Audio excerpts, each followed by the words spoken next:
सामान खणे गुम करण जे इल्ज़ाम हेठ सब डिवीजन सेपको 1 जे एसडीओ तोड़े एलएस ऐं 5 लाइनमैननि खिलाफ एफआईआर दाख़िल करण जो हुकुम ॾेई छॾियो आहे।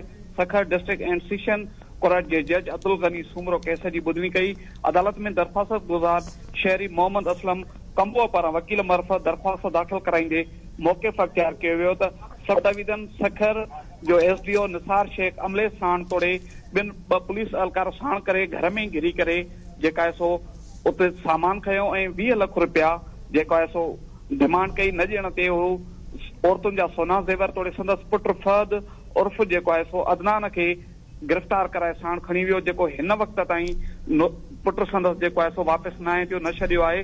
गुज़िरियल ॿुधणीअ ते अदालत पारां बी सेक्शन थाणे जे एसओसीओ खां रिपोर्ट घुराई। अदालत में पुलिस पारां रिपोर्ट जमा कराई वई त सेपको अमलदारनि तोड़े दरख़्वास्त गुज़ार विच में झेड़ो थियो पियो ऐं दरख़्वास्त गुज़ार पारां एहतिजाजी धरणो पिणु हयो वियो।